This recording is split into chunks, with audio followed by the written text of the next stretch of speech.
Bien, amados hermanos y amigos, los saludamos una vez más en el nombre precioso de nuestro Señor Jesucristo.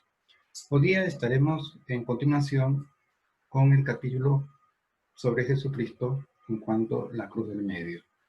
En el pasado mensaje o enseñanza estuvimos en los aspectos importantes en cuanto al significado de la cruz del medio.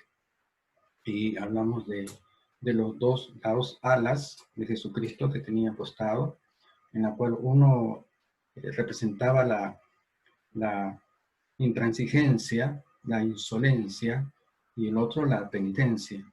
En cuanto a los dos sediciosos, los dos revoltosos, que habían sido crucificados porque las normas legales de los romanos eran de que solamente se crucificaban no a las personas que eran sorprendidas en hurtos, sino en sedición, en revoltosos de carácter sociopolítico. Entonces eran unos sediciosos, eran unos revolucionarios que estuvieron colgados a la cruz, al costado de la cruz de Jesucristo.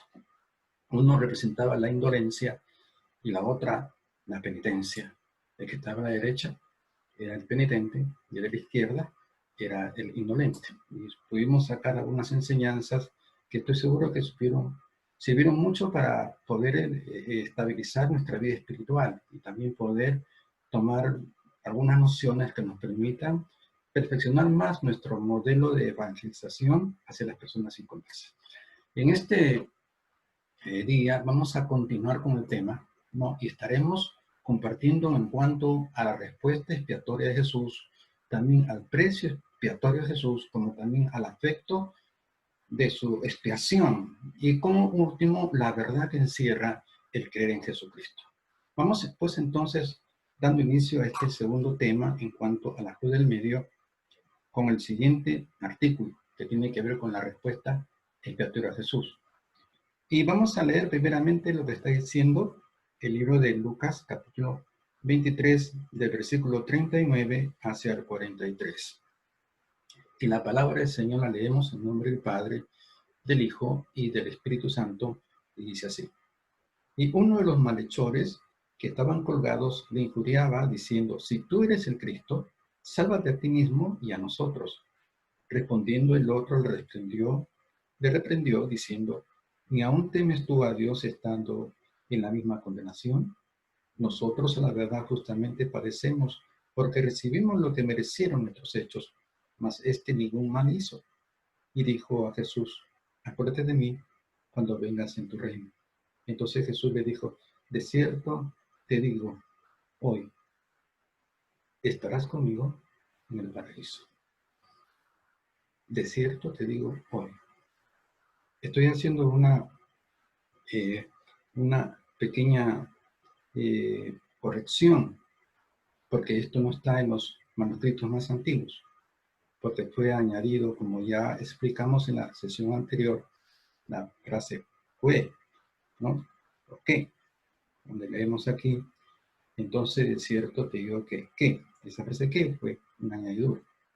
Simplemente los más antiguos dicen, de cierto te digo hoy, coma, estarás conmigo en el paraíso. No le está diciendo ese mismo día. Entonces, esto va a ser un punto para poder complementar el estudio a seguir. Entonces, vamos a empezar primeramente con el primer artículo que propusimos en nuestra introducción, que tiene que ver con la respuesta expiatoria de Jesús. Lo que está diciendo, lo que hemos leído.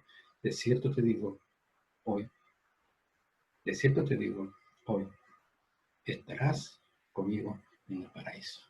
Bien, aquí vemos una respuesta contundente de Jesucristo, donde le promete el paraíso, ¿no? Le promete salvación. Y la salvación precisamente es un sinónimo de paraíso, de eternidad, de glorificación. Eso es lo que encierra la salvación. Es el paraíso, es la eternidad, es la glorificación del cuerpo, del alma, del espíritu. Eso encierra la salvación, ¿no? Que deberíamos de tener un concepto un poco más amplio de lo que implica ser salvos, ¿no? Porque encierra una belleza que nos estimula a seguir esforzándonos en el camino de Dios para alcanzar esa salvación eterna y posterior en el paraíso, un cuerpo, un alma glorificada. ¡Qué belleza! Bien, entonces cuando vemos aquí que la respuesta es Jesús, ¿no? Una respuesta expiatoria, porque vemos aquí que de la derecha fue una actitud penitente, una actitud sincera que pudo arrebatar a Jesús. Una frase de esperanza, una frase de consuelo, una frase expiatoria, estarás conmigo al paraíso. Vemos al Señor Jesús que está observando, que está atento a las palabras de este hombre. Y este hombre sedicioso, este hombre revolucionario, no solamente fue una expresión de carácter emotivo religiosa, sino que la expresión de este hombre salía de un corazón sincero, genuino, de un sentimiento puro. Y entonces cuando Jesús lo escucha y Jesús lo mira de costado, Jesús mira a su derecha y no mira a un rostro que está con características de amplio sufrimiento, ensangrentado, hinchado, etcétera, sino que Jesús toma en cuenta sus palabras y esas palabras del ladrón pues enmarcaban un sincero, un real y un auténtico y genuino arrepentimiento. Y ese arrepentimiento sincero impulsó a Jesús a decirle, hoy estarás, te digo que hoy estarás en el paraíso. O sea que fue la respuesta a una actitud penitente.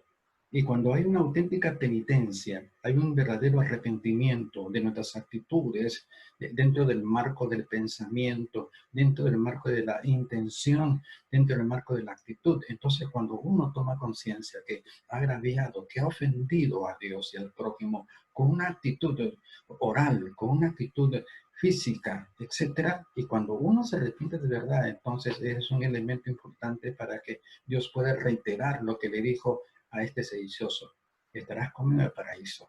Entonces, el perdón de Dios está relacionado estrechamente con la glorificación, con el paraíso, con la eternidad. Entonces, el concepto salvación, pues tiene que ser observado en sus contextos. Un concepto con contextos. Y el concepto de salvación tiene un contexto de paraíso, tiene un contexto de eternidad, tiene un contexto de glorificación del alma. Entonces es una belleza, el término, el concepto de salvación encierra una belleza que debemos estar conscientes y esa conciencia nos estimula a seguir firmes en el camino de Dios. Bien, entonces, ¿dónde fue Jesús al morir? Cuando decimos nosotros de que ese día pues no se llevó al paraíso el alma del sedicioso, del revolucionario. Entonces, ¿dónde fue?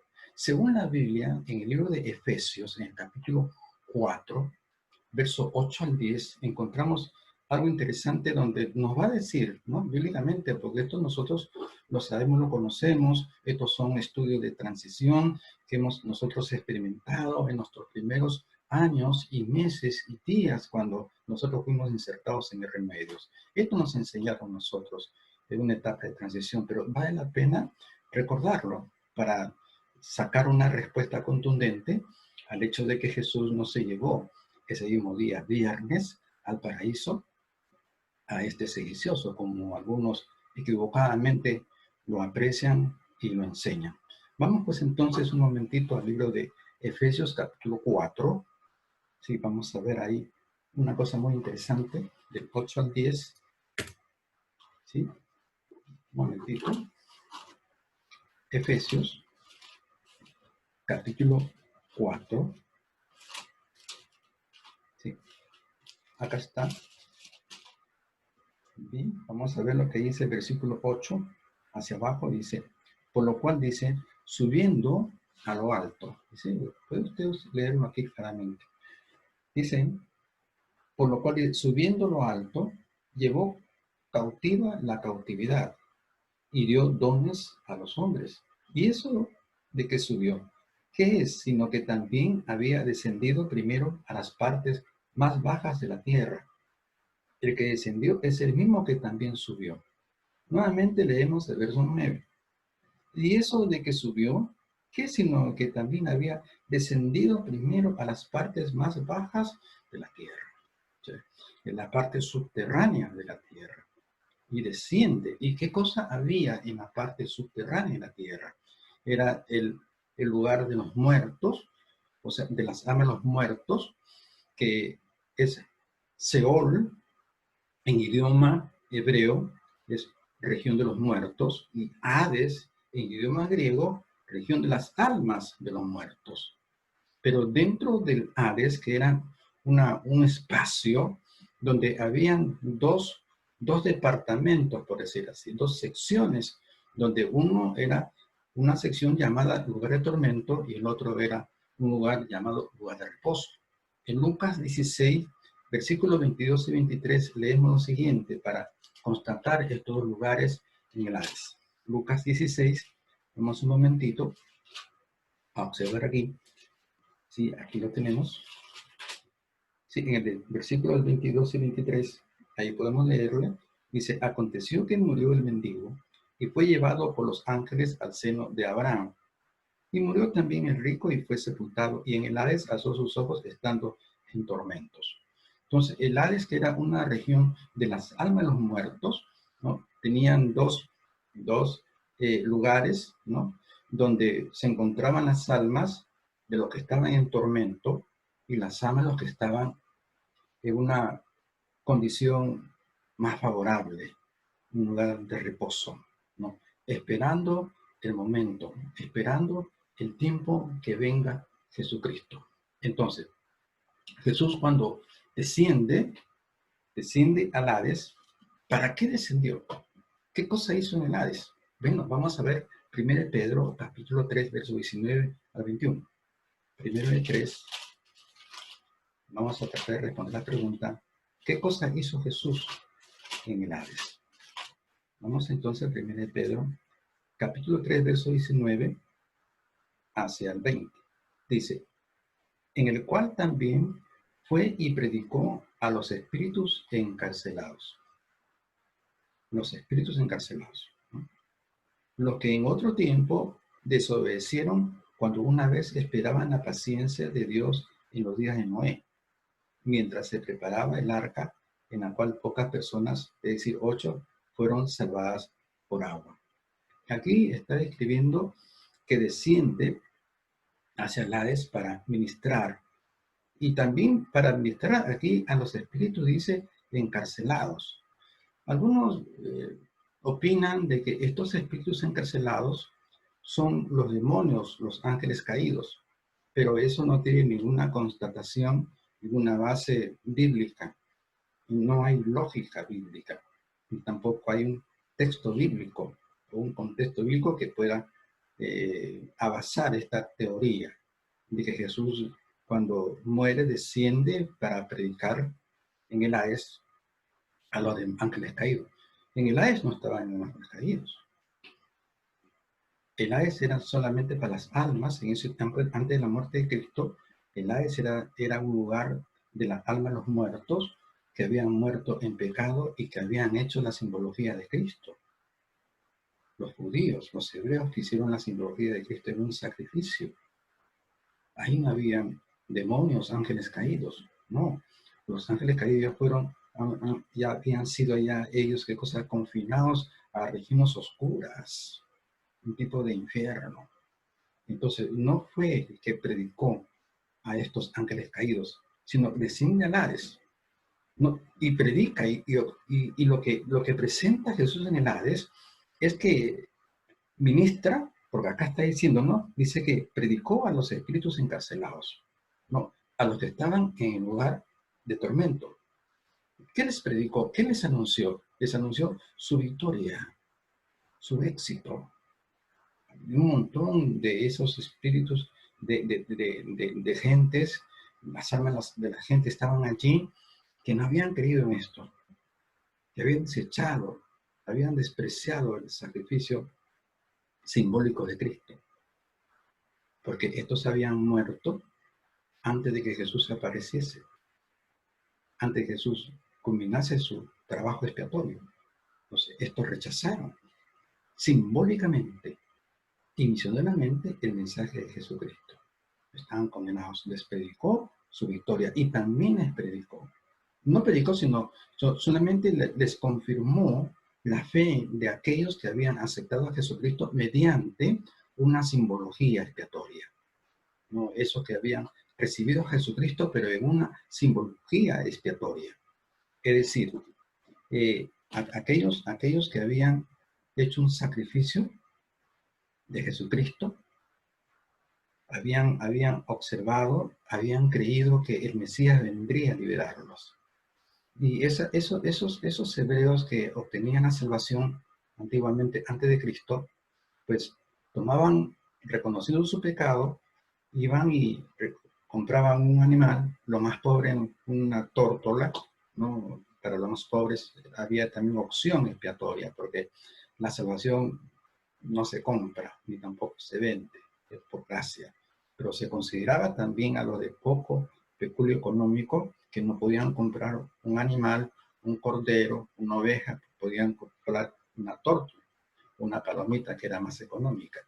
Y se acercaban al sacerdote. Y entonces, para expiar sus pecados, ellos se acercaban con un animal, y entonces el sacerdote ponía la mano sobre el penitente y la mano sobre el holocausto, el animal. Y había una transmisión del mal hacia el otro. O sea que se transmitían los pecados en esta posición figurada donde el sacerdote ponía la mano en el penitente y la mano en el holocausto. Entonces, se transmitían los pecados del penitente hacia el animal.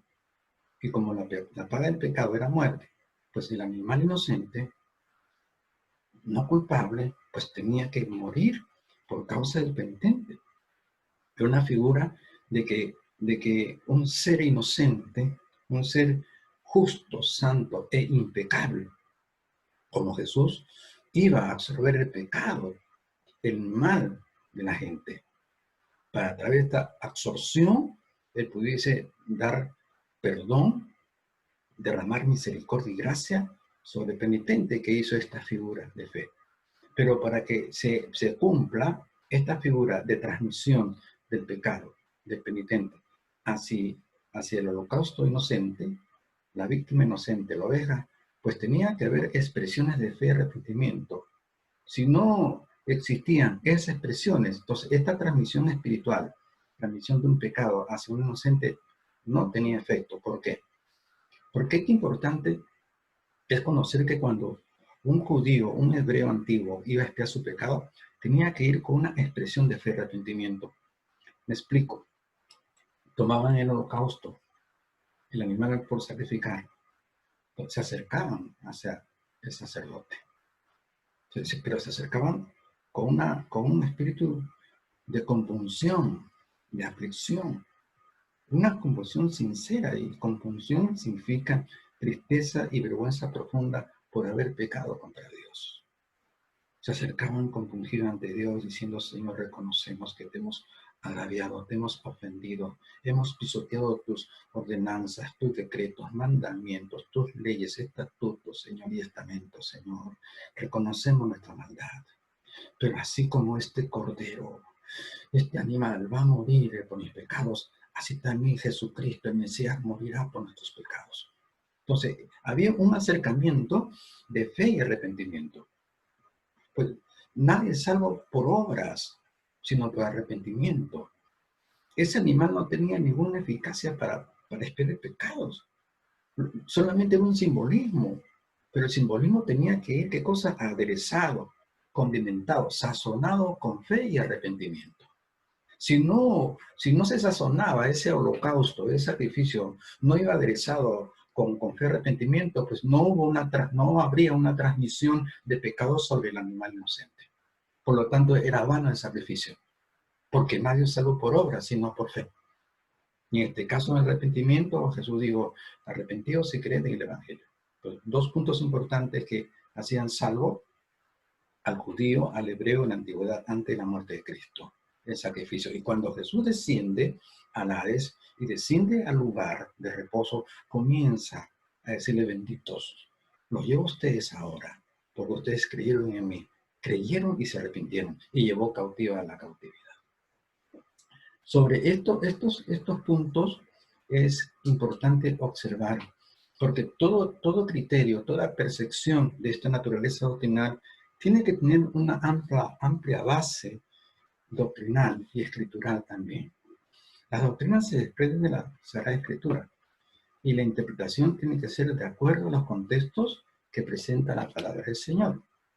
No es solamente una suposición lógica, no es un razonamiento filosófico, sino también es un razonamiento que nace de la Sagrada misma Escritura y también con la ayuda del Santo Espíritu de Dios.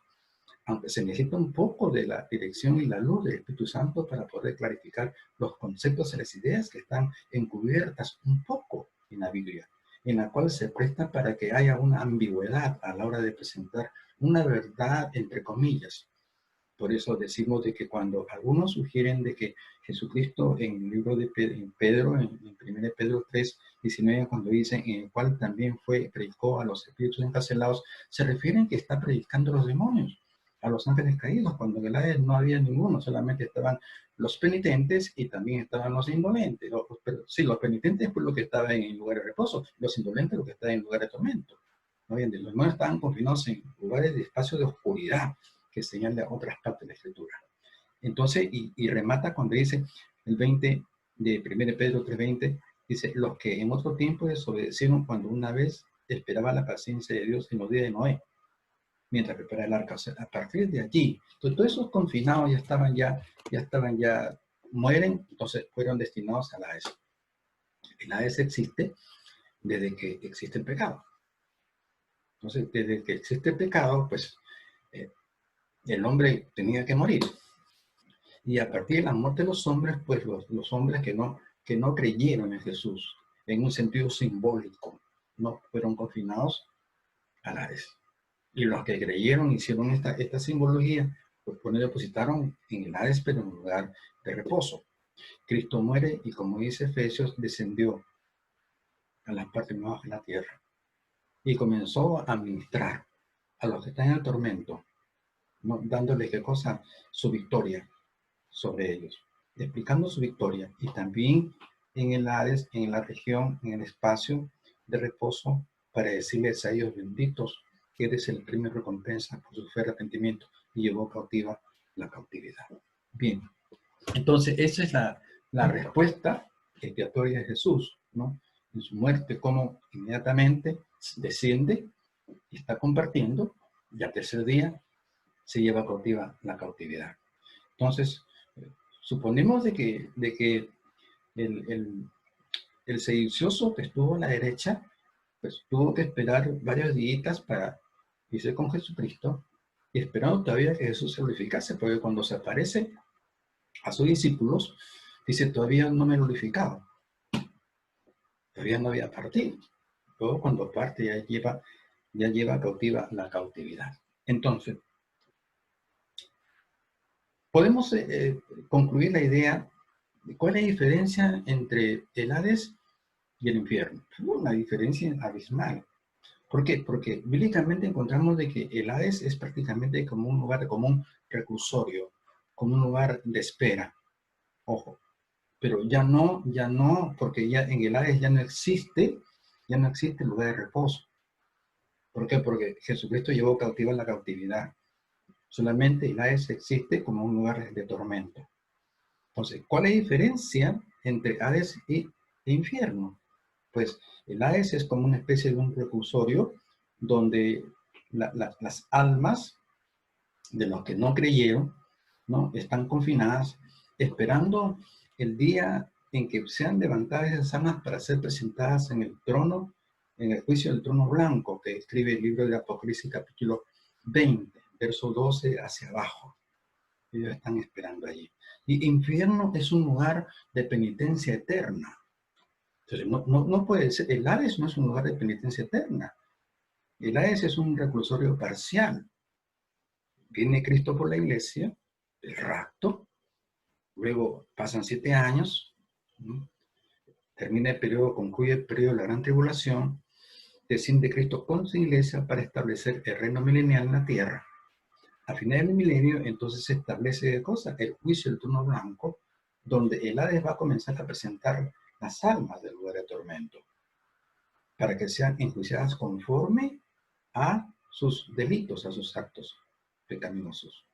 El juicio no va a ser, digamos, uno solo o de una medida para todos. No, Dios es justo. La justicia de Dios es eterna. Y lo que marca la justicia de Dios, donde podemos conocer los grados de justicia de Dios tan perfecta, son los libros de Hechos y también de Mateo. Por ejemplo, en Mateo, capítulo 25:15, en la parábola de talentos, dice Dios que daba los talentos conforme a las capacidades, conforme a la capacidad. No cuánto horas más, no cuánto ayunas más, sino según tu capacidad. Es lo que Dios te otorga una responsabilidad, te otorga una bendición, etc. Es conforme a tu capacidad. En el libro de Hechos dice que cuando se repartían los bienes, se repartía cada uno conforme a su necesidad. Entonces, en el juicio al trono blanco, a los pecadores se les va a castigar conforme a la magnitud o a los grados de su pecado. Entonces, cuando ya son condenados los que están en Hades, esas almas, entonces pasarán a un lugar de juicio eterno. Como dice Apocalipsis 21:8, podemos leer, donde ahí describe lo que van a ser lanzados al lago de fuego, que es la muerte segunda, los mentirosos, hechiceros, fornicarios, etc. Ahí describe claramente, ¿no? Entonces, esa es la diferencia que marca entre lo que es el Hades y lo que es el infierno. Cuando una persona muere y ha muerto, pues, en delito y pecado, ya se le dio una oportunidad de que reciba a Jesucristo en un momento dado, lo rechazó, pues, y se murió. No se va al infierno. No, no. Cada espacio tiene su tiempo y lugar. Sí, se va al Hades, al lugar de tormento, a esa especie de reclusorio, esperando que su alma sea presentada en el juicio de trono blanco, para que sea juzgado según sus penas, según sus faltas, y lanzados al lago de fuego, que es la muerte segunda. Entonces, no confundamos infierno con Hades. El infierno todavía no está operando para ningún alma de un ser humano, porque la Escritura dice en Apocalipsis 20:10, no, luego de que Satanás ha sido vencido en la batalla final, dice que será lanzado al infierno donde estaba la bestia y el falso profeta. Recién el diablo, el infierno va a ser, ¿qué cosa? Inaugurado en el juicio en trono blanco, donde van a ser espectorados las personas que no obedecieron a Jesucristo, que se burlaron de Jesucristo, que despreciaron a Jesucristo, que salieron del camino a Jesucristo. Será triste y terrible ese día. Bien, seguimos adelante con el segundo punto que habíamos prometido, que trata con el precio expiatorio de Jesucristo. ¿Cuál fue el gran precio que pagó Jesucristo? El precio de Jesús no solamente costó un dolor de carácter anatómico o biológico, sino también afectivo y espiritual. Un dolor en toda su magnitud. Un dolor indescriptible. Como decía el libro de Isaías, capítulo 53, que sería varón de dolores y experimentado en quebranto. El quebranto de Jesucristo no solamente tuvo un contexto físico, tuvo un contexto afectivo, tuvo un contexto espiritual, un contexto tremendo, total, ¿no? Holístico, que no solamente afectaba su lado físico, sino su lado afectivo, su lado espiritual, afectaba su alma. Entonces, el precio que Jesús pagó es importante y necesario que nosotros conozcamos al dedillo, ¿no? Toda esa experiencia de dolor. ¿Qué cosa implica la experiencia de dolor? ¿Qué cosa implica la experiencia en quebranto? ¿Qué es lo que sufrió Jesús por darnos una oportunidad de vida eterna? Vamos al libro de Lucas, por favor, en el capítulo 22, observemos el versículo 42 al 44. Sí. Lucas 22 para explicar esa experiencia de dolor y quebranto de Jesucristo. Lucas 22, del 42 al 44. Leemos lo que dice aquí. Diciendo, Padre, ya Jesús está en la cruz. Dice, si quieres, pasa de mí esta copa. Por breves momentos, nuestro Señor Jesucristo está solicitando al Padre que cancele su tarea expiatoria. Era una renunciación. ¿Por qué? ¿Le tenía miedo a los clavos? ¿Le tenía miedo a los azotes? ¿Miedo a las espinas? ¿Miedo al cuerno del rinoceronte? ¿Tenía miedo a dolores físicos?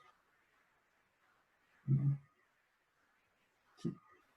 Porque si aceptamos de que Jesús está en un momento dado renunciando a la experiencia expiatoria, o decir, hablando crudamente en un sentido peyorativo o coloquial, como usted lo mismo, que eso era un cobarde, nos equivocamos. Porque al aceptar de que él está tratando de renunciar porque tenía miedo a la espina, pues era un cobarde. O sea que los que murieron por causa de Cristo en las arenas romanas, que fueron devorados por los leones, que fueron encendidos como teas humanas con combustible, con brea, ellos fueron más valientes y todavía morían cantando, fueron más valientes que Jesús, imposible. Jesús era especial, un valor extraordinario, cordero mudo ante el dolor. Oiga, han habido testimonios de gente que ha experimentado muchas torturas y siempre se le escapó un ay terrible del alma y del cuerpo. Pero a Jesús nunca se le escuchó un ay. Como dice el profeta, como cordero mudo fue llevado al matadero. No se quejó, no se quejó, fue valiente. Tenía un espíritu muy fortalecido, tiene una alma incomparable Jesús. Sin embargo, aquí cuando dice, él está diciendo, retira de mí esta copa. No era por el dolor físico de enfermedad, sino ¿por qué? Porque él temía la separación del Padre.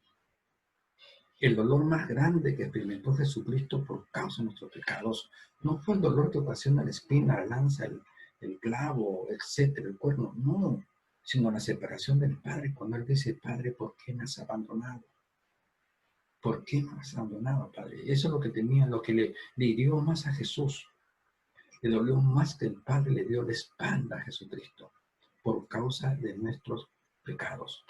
Pero luego reacciona Jesucristo y dice, pero no como yo, que no se haga mi voluntad, sino según tu voluntad. Entonces, como la unción del Santo Espíritu estaba en Jesucristo, la unción del mismo Espíritu prácticamente que le da una ayuda a Jesús. Sí, pues Jesús está renunciando, pero luego reacciona. Algo parecido en esta materia de apoyo y ayuda lo encontramos en Romanos 8:26, donde dice de que nosotros no sabemos pedir como conviene, pero que el Espíritu Santo intercede por nosotros. Jesús está haciendo una declaración emocional cuando dice, Padre, si puedes, retira de mí esta copa. Renuncio al Calvario. Pero luego viene el Santo Espíritu que estaba en él, se activa y le hace acomodar la oración, la perfección. Dice, pero no como yo, Padre, sino como tú. Seguimos leyendo. Estamos en Lucas 22:42, diciendo, Padre, si quieres, pasa de mí esta copa, pero no se haga mi voluntad, sino la tuya. Ahí la reacción. Ahí se manifiesta el Santo Espíritu de Dios que nos ayuda a pedir como conviene, que nos ayude en nuestra debilidad, como dice Romanos 8:26, la potencia del Santo Espíritu de Dios, que nos ayuda, que nos direcciona hacia la perfección. Pero cuando nosotros mancillamos o apagamos o ofendemos o contristamos al Santo Espíritu, no hay esa dirección del Santo Espíritu de Dios, se apaga todo por completo y se comienza a menguar nuestra capacidad de amor, de fe, de gozo, de paz, paciencia, templanza, bondad, mansedumbre y benignidad, que son 9 manifestaciones del carácter de Dios en el Espíritu Santo. Comienza a menguar eso, pero qué importante es cimentar siempre la presencia del Espíritu de Dios en nuestras vidas. Y Jesús la tenía. Por eso que Él como hombre está sufriendo estas vicisitudes, pero como hombre espiritual, como que tiene el Espíritu Santo, le da victoria definitiva. Seguimos leyendo. Verso 42. diciendo: Padre, si quieres pasa de mí esta copa, pero no se haga mi voluntad, sino la tuya. Y se le apareció un ángel del cielo para fortalecerla. Un ángel del cielo para fortalecerle, para darle fuerza, inyectarle, ¿no? Un poco de fortaleza, no, anímica no, sino física, porque tenía un ánimo dispuesto a cumplir con su tarea redentora. Estaba dispuesto a toda costa a morir por ti y por mí. Y eso lo había sellado él en su experiencia bautismal, donde vemos de que él está siendo sumergido y emergido por Juan Bautista, el bautismo. O sea que en ese bautizo viene la palabra baptizo en griego, que significa sumerger. Y en la práctica cobra un sumerger y un emerger. Y este sumerger y emerger, en un sentido espiritual, es una figura de muerte y resurrección.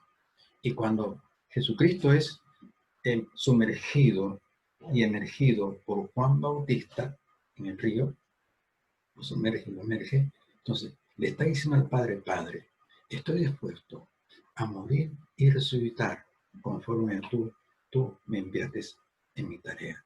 Entonces de ahí se desprende la voz del Padre que dice: este es mi hijo amado, en él tengo complacencia, porque está dispuesto a cumplir con su responsabilidad redentora. Y Jesús explica y promete y dice: Señor, estoy dispuesto a morir y resucitar. Entonces, en esa expresión del cumplimiento de esa tarea expiatoria es donde desciende la unción del Santo Espíritu de Dios. ¿Qué significa esto? Que la unción del Santo Espíritu no desciende sobre cualquier cristiano, mucho menos entre comillas, sino aquellos que están dispuestos a cumplir con su responsabilidad que Dios les asignó. Y punto. Y seguimos. Entonces, verso 43, y se le apareció un ángel del cielo para protegerle. Y el 44 dice: y estando en agonía oraba más intensamente, y su sudor era como grandes gotas de sangre que caían hasta la tierra. Sí, era una agonía tremenda, entra en crisis. Otros pasajes están diciendo de que solicita a sus discípulos que oren por él. Quiere un apoyo devocional.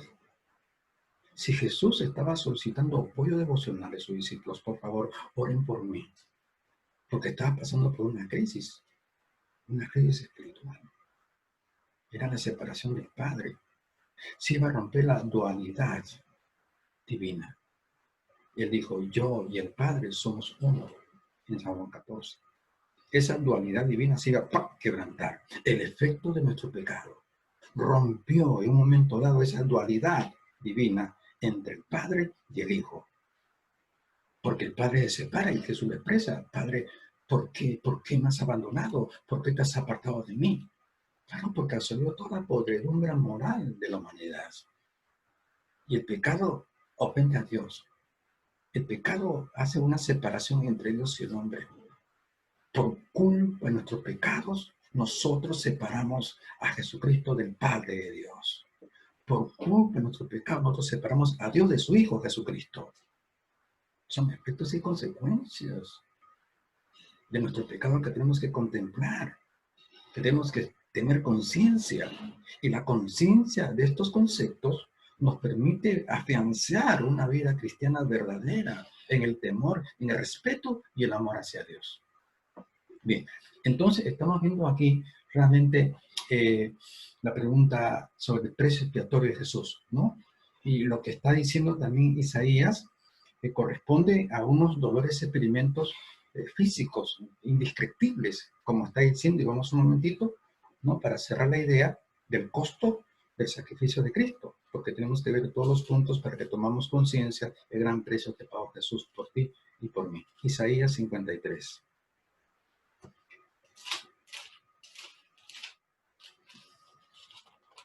En versículo 3 al verso 5, dice: despreciado y desechado entre los hombres, varón de dolores, experimentado en quebranto. Y como que escondimos de él su rostro, fue menospreciado y no lo estimamos. Y ciertamente llevó Él nuestras enfermedades y sufrió nuestros dolores. Y nosotros lo tuvimos por azotado, por herido de Dios. Mas Él herido fue por nuestras rebeliones, molido por nuestros pecados. El castigo de nuestra paz fue sobre Él, y por su llaga fuimos nosotros curados. Aquí, esto, pues, yo sinceramente pienso de que el profeta Isaías se quedó muy corto para describir tanto dolor, tanto quebranto profundo del Señor Jesucristo. ¿No? Se quedó corto. Quizá pudo detallar, pero bueno, así está escrito y escrito está. Pero en los contextos que nosotros estamos estudiando, analizando, vemos que el sufrimiento, al menos la implicancia de que lo que significa esa experiencia de quebranto y dolor, porque está diciendo experimentado en dolor y quebranto, molido por nuestros pecados, ¿no? Ya me imagino ya que esa parte de molido tiene no solamente un sentido de carácter figurado, sino un sentido de carácter físico. Pues el cuerno del rinoceronte tiene esa función, moler, triturar. Eso parece que ya lo explicamos un breve momento en el capítulo anterior. Bien, pero yo quiero hacer un pequeño énfasis aquí en el versículo 4, donde dice, ciertamente llevó Él nuestras enfermedades, sufrió nuestros dolores y nosotros tuvimos por azotado, por herido de Dios y abatido, por herido de Dios y abatido. Entonces, ¿cuál fue la herida que ocasiona Dios a Jesús? ¿Acaso Dios se manifiesta y comienza a usar la mano del romano para perforar el metatarso derecho de Jesús y el izquierdo? ¿Acaso Jesús comienza a utilizar qué cosa? El lictor para que comience a flagelar con el flagelo las espaldas de Jesucristo. Él toma entonces el control y se personaliza en otras personas como para quererlo de un lanzazo ya estando su cuerpo muerto.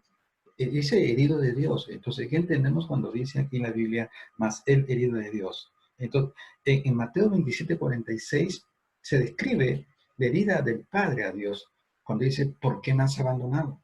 Es una tremenda herida. Vamos a ver un momentito lo que está diciendo aquí. Libro de Mateo, capítulo 27, verso 46. Ese dolor se refiere al abandono. Mateo 27, 46. Vamos a la lectura. 27, 46. Acá está. Lo encontramos. Dice, cerca de la hora novena, Jesús clamó a gran voz diciendo, Elí, Elí, lama sabactani. Esto es, Dios mío, ¿por qué me has desamparado? Lama, lama sabactani. Lama, lama sabactani. Arameo. Dios mío, ¿por qué me has herido el alma? ¿Por qué has herido mi corazón? ¿Por qué has herido mi espíritu? ¿Por qué me has herido a mí que soy tu hijo? Qué tremendo dolor. Herido de Dios, herido de Dios. Por eso reiteramos que el dolor más grande que experimentó Jesucristo como precio de nuestra expiación no fue el clavo, no fue el azote, ni la espina, ni el cuerno del rinoceronte. El dolor más grande que experimenta Jesús fue la herida de Dios, el abandono de Dios, la espalda de Dios. Se rompe la dualidad divina en esos momentos. Qué terrible dolor de Jesucristo. Varón de dolores y experimentado en quebranto. Todo por nuestra causa. Pero ¿cuál fue el efecto expiatorio? ¿Cuál fue el efecto expiatorio? Ahí vamos. Lo que está diciendo el libro de Gálatas capítulo 3:13, que es muy interesante. Porque hemos visto, por ejemplo, ya cuál fue el precio expiatorio. Ahora, ¿cuáles son los efectos expiatorios de Jesús? Comenzamos con Gálatas 3:13. Y vamos a ver un punto interesante aquí, ¿sí? Gálatas 3:13. Dice lo siguiente. 3:13. Dice, y Cristo nos redimió de la maldición de la ley, Dice que nos redimió de la maldición de la ley. Mire, el efecto de Jesucristo es tan contundente, que es tan amplio, tan generacional, etcétera, tan retroactivo. Retroactivo un momento con esa palabra. Esa palabra puede ser mal interpretada. Porque si estamos aquí nosotros vivos, pues, y tenemos la opción de, ¿cómo se llama?, de ser salvos, y los que han muerto antes de Cristo no tienen opción. ¿Cómo puede ser la muerte de Cristo un beneficio retroactivo a la gente que no aceptó a Jesucristo? Un momento. Si retroactivo, ¿por qué? Porque cobró efecto sobre aquellos que habían hecho, ¿qué cosa? Ya le expliqué, la simbología de Cristo. O sea, afectó el sacrificio expiatorio a los que mueren. Por eso que desciende a la Hades en su espacio de reposo. ¿Por qué? Porque el efecto expiatorio de Cristo cobró retroactividad hacia los que estaban en la ley. Lo que hicieron la figura simbólica del sacrificio de Cristo. Pero ahora aquí cuando Pablo está escribiendo, en Gálatas está diciendo que nos redimió de la maldición de la ley. Ojo aquí, no de la ley en sí. Observa el 13 dice, Cristo nos redimió de la maldición de la ley, no de la ley, no en la ley. Dentro del marco de la ley pues tenemos la Torá, ¿no? La Torá, que hay unos principios muy bellos, muy importantes, que son muy útiles en la aplicación de la vida cristiana.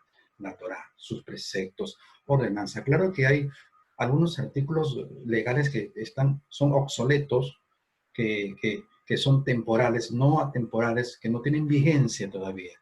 Pero hay un buen número de decretos de la Torá que tienen una vigencia muy, muy importante en el mundo cristiano de hoy. Como decía Pablo en su carta, donde dice de que la ley es buena si uno la usa legítimamente. Primera Timoteo 8, ¿no? Ese es otro punto que vamos más adelante a estar hablando de la belleza de la Torá. Bien, pero aquí dice que nos libró no de la ley, no nos libra de la Torá, sino de la maldición de la ley. ¿Y en qué consistía la maldición de la ley? La maldición de la ley era esto, que si un devoto, un creyente judío, en los tiempos antes de Jesús, era sorprendido, por ejemplo, por un acto de adulterio. Bueno, conocemos la historia de San Juan cuando le traen una mujer que había estado en pleno ejercicio sexual con una pareja que no era la suya. Decían, Moisés manda a acribillarla. Bien. Entonces, cuando una persona era sorprendida por un acto de adulterio, pues era presentada para ser acribillada conforme a la ley mosaica. Dice, no adulterarás. Y el decreto decía de que las personas sufriendo adulterio tenían que sufrir muerte por apedradas, ¿no? Etcétera. Bien, pero ¿dónde estaba la maldición de la ley? La maldición no estaba en la muerte física, porque todos tenemos que morir. La maldición radicaba en esos momentos donde, por ejemplo, ya estoy sorprendido, bueno, yo digo, sacerdote, caballero, perdí, ya voy a morir, está bien, pero denme un chance, déjeme comprar un corderito para expiar mi pecado. No. Le cerraban los corrales y le cerraban los palomares. O sea, no podía comprar un holocausto, ya sea un cordero, un cabrito, etcétera, o una tórtola. No. Se cerraban esas opciones expiatorias. Es decir, era muerto para que una vez muerto su alma descendiera al tormento y esperar a la posteridad para que sea lanzado al lago de fuego al infierno eternamente. Esa era la maldición de la ley. No daba opción. Se podían arrepentir, sí, pero ya demasiado tarde, aún estando con vida. Pero uno estando con vida tiene opción de ser salvo. por la fe en Jesucristo y el arrepentimiento de sus obras malas. Jesucristo nos libró de esa maldición. Imagínense si Jesús no hubiese abrogado esa maldición. Nuestras plazuelas, nuestros parques centrales estarían llenos de cadáveres, de muertos por el pecado de adulterio, ¿no? Pero Jesucristo nos libró de esa maldición. Es un beneficio para nosotros, un beneficio que tenemos que aprovecharlo nosotros. Y para aprovecharlo hay que considerar todo el sufrimiento que le costó a Jesús, el precio, el costo. Como decía el apóstol Pablo en su carta, en su primera carta a los Corintios, en el capítulo 3, en el versículo, no, el capítulo parece capítulo 6, verso 19 y 20, nos habla algo interesante. Sí, yo quiero ir con ustedes también. Sí, primera de Corintios, el capítulo 6, versos 19 y 20 dice lo siguiente. Dice, ¿o ignoráis que vuestro cuerpo es templo del Espíritu Santo, el cual está en vosotros, el cual tenéis de Dios, y que no sois vuestros, porque habéis sido comprados por precio? Glorificad pues a Dios en vuestro cuerpo y en vuestro espíritu, los cuales son de Dios. Dice el 20, porque habéis sido comprados por precio. Comprados. La palabra comprado, en su etimología, o sea, en su origen, desciende de dos palabras, exagorazo y lutro. Exagorazo significa comprados de un mercado de esclavos condenados a muerte. Y lutro significa ya no estamos en venta. Entonces, Pablo, cuando dice que hemos sido comprados a precio de sangre, nos está hablando en un sentido figurado, según la etimografía y según también la etnografía, que tiene que ver con la cultura de los pueblos, que en esos tiempos los soldados romanos, ¿no?, cuando veían, porque eran especialistas en venta y compra de esclavos, cuando ellos conquistaban naciones y también esclavizaban a la gente, no solamente despojaban, saqueaban el oro, la plata, abusaban con los productos agrícolas, los productos ganaderos, los impuestos, sino también esclavizaban a la gente para venderlas. Pero cuando había un esclavo que estaba enfermo, decía, este no me va a causar ganancia, este es pérdida porque tengo que alimentarlo, tengo que sanarlo. No, no, no, a la muerte. Entonces, había varias personas que estaban condenadas a muertes ahí, exagorazo.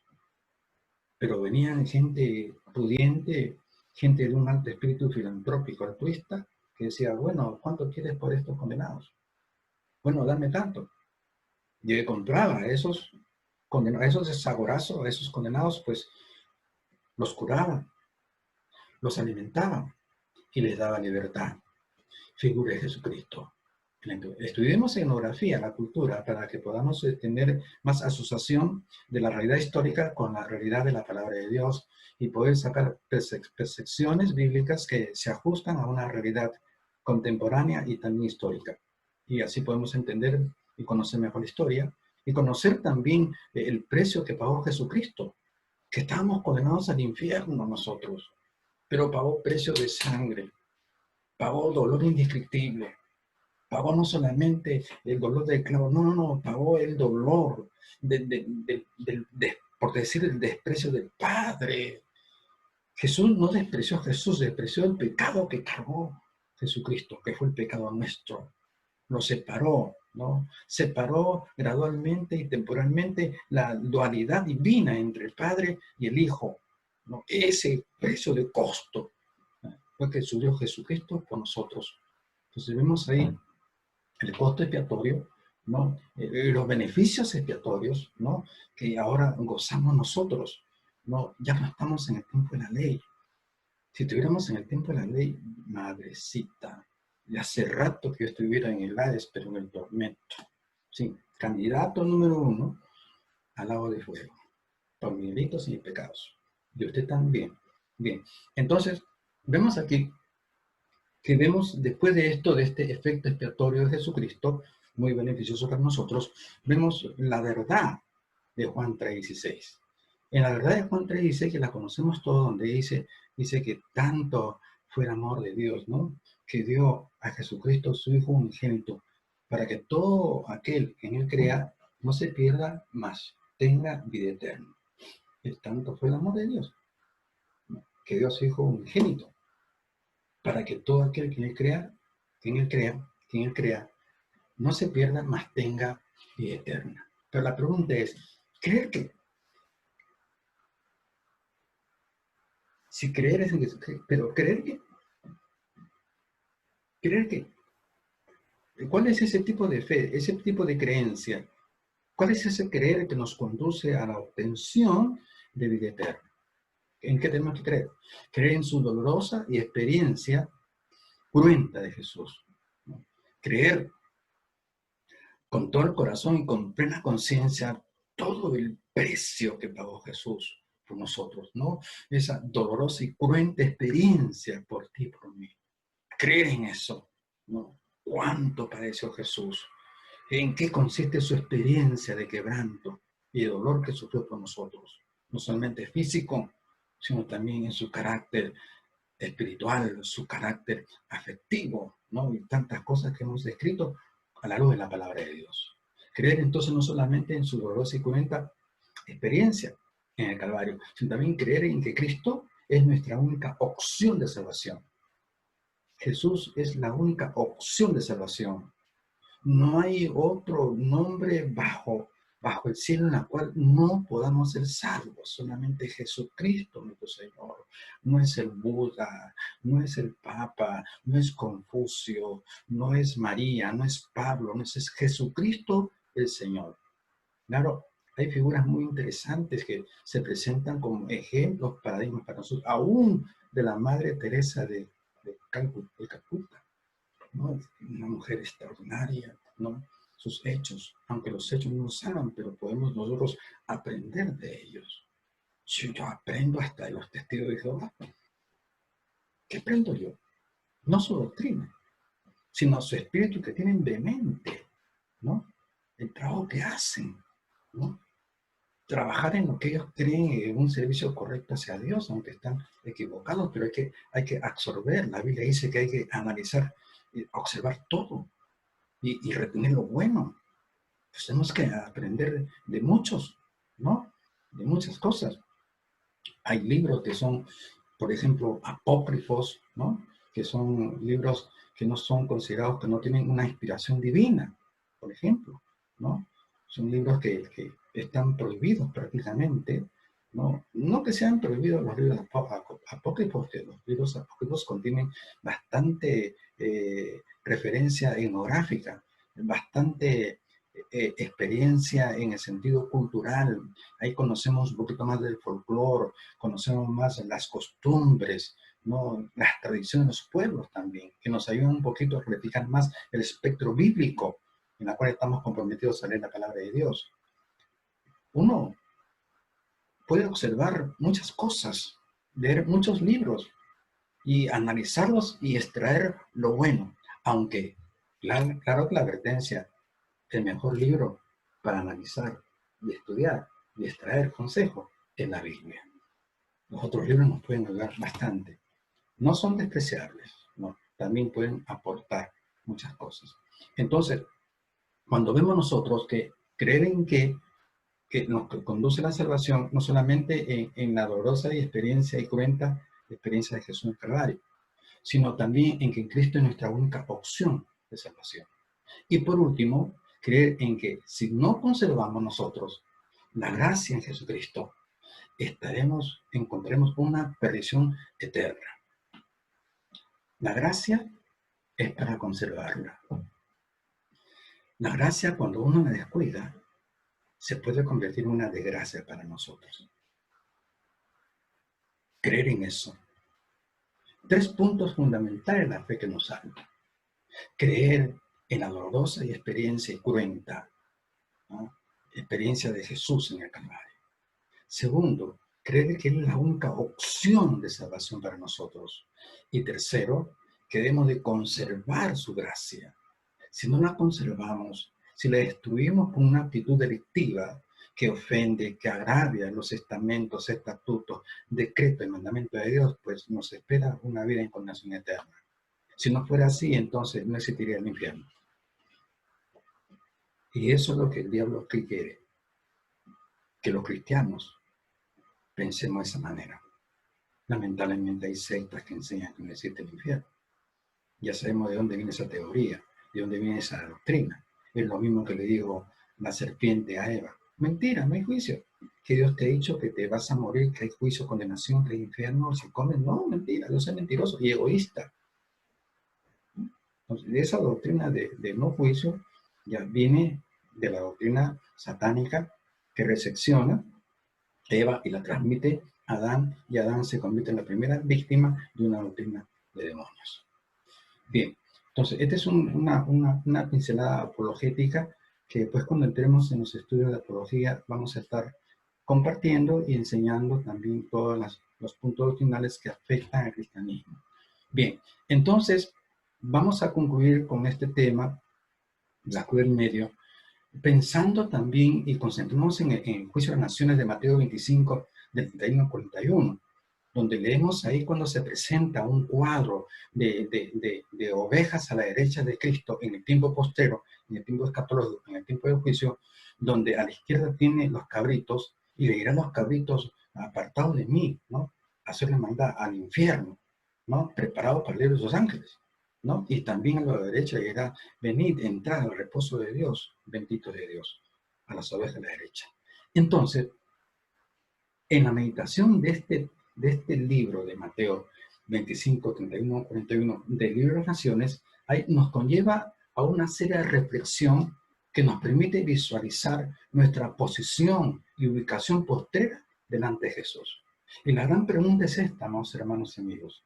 En el tiempo postrero, ¿estaremos a la derecha o a la izquierda de Jesucristo? Hoy es el tiempo de la meditación.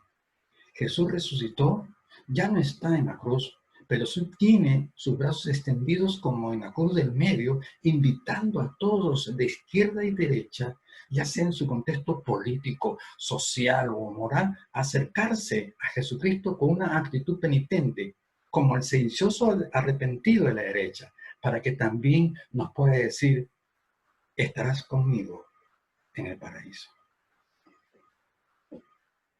Decidámonos entonces por la cruz del medio. Desechemos la conducta del crucificado de la izquierda, del indolente, del impenitente.